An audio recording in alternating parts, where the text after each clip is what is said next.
let's talk about when There's a lot to unpack here, Conrad.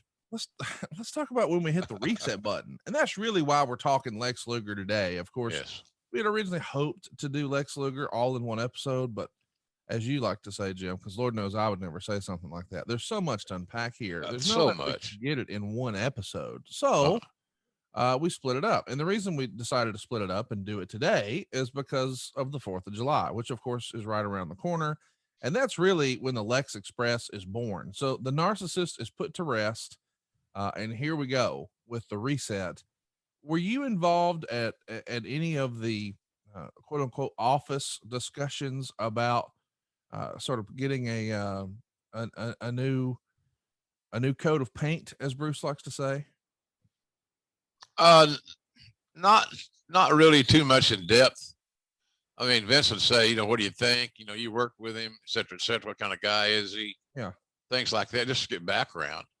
I was involved in the vignettes that we did on the Intrepid, which was miserably hot. And what a day! I remember that. Here, you remember funny things about certain days of work.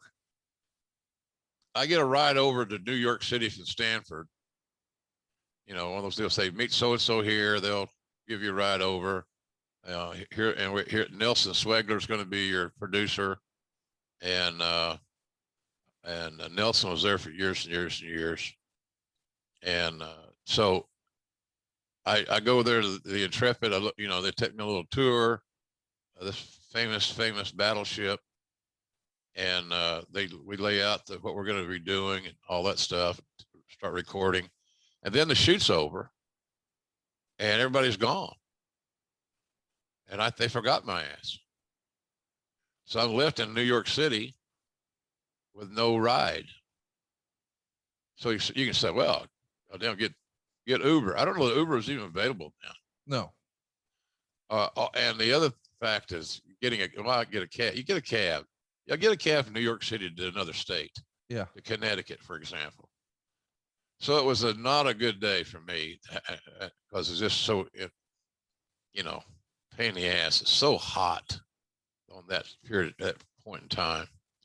So I remember that very well. And then I think I made 1 or 2 trips to the Intrepid to do these vignettes. And then I didn't go to the day of the, well, maybe, I don't know if I went there or not that day. I may have. I don't think so. I don't think I went to the day that we actually recorded it, where all the fans were there and Lex came in and Yokozuna got slammed and all that shit. So, but that's about the extent of my involvement, the production side. Because again, this is 90. What year is this? 93, Conrad? The Lex Express in 93 or 4. That's right, 93. So I was just getting into town. I essentially hadn't hung my clothes up yet, so right. I wasn't too deep into the, the Bruce, Pat, Vince triumphant. My only involvement, going to Swanky Frank's and having hot dogs at Patterson. No jokes, please. And then Bruce and I lived near each other. So that was always good. And so anyway, and can. Well, they're going to take a stab at it. The Lex Express is the idea. It's going to crisscross the country, but he doesn't wrestle. His first wrestling match after body slamming Yokozuna, it's for the USWA in Memphis at the Mid-South Coliseum, and he's going to defeat Yoko in a non-title match.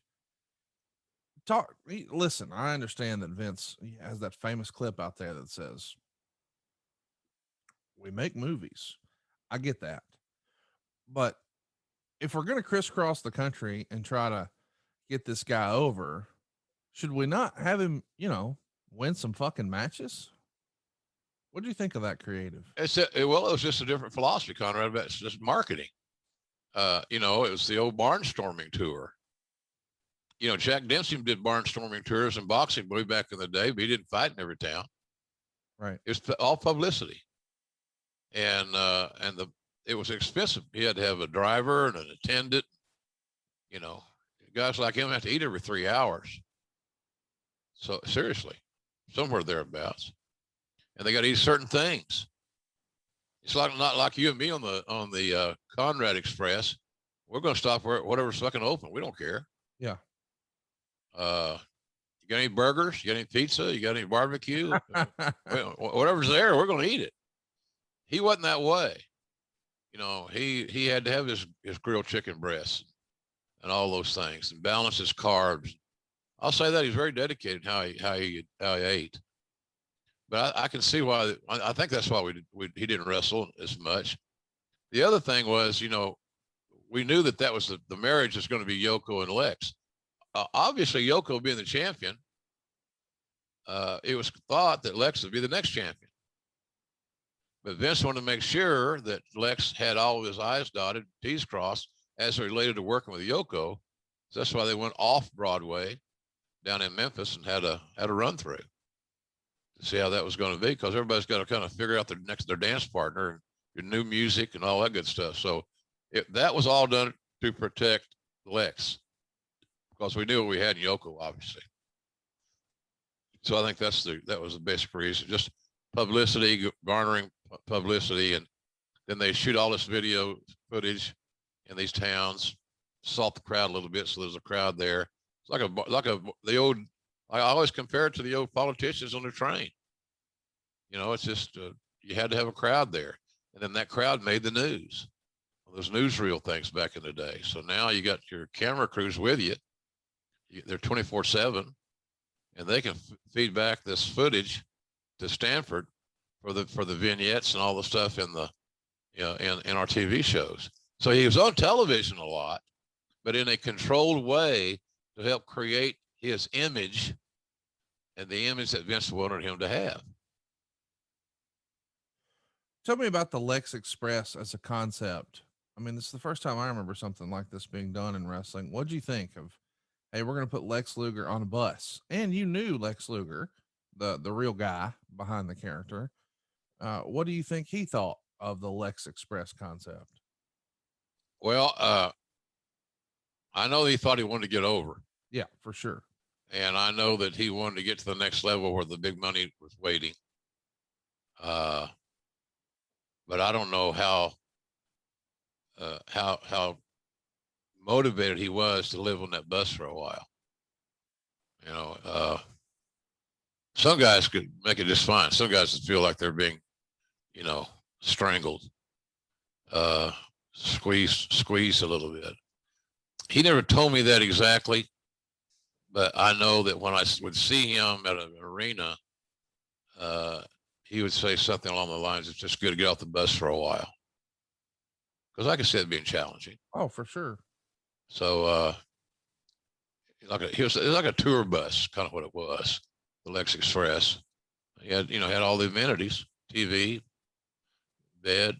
I don't know if the bed fit him because he was so damn big, but nonetheless, I think that he was happy when he got off the bus from time to time and stretch his legs, fresh air, and all that good stuff. So I think it started off just fine, but it's one of those deals where if I can endure this schedule and coexist living on the bus, I might just get over finally. I think that's what Lex is counting on, just to get over, because he had Vince's eye, he had Vince's support, and Vince had, again, that Hulk Hogan image of, big muscular guy. Yeah. All that good stuff.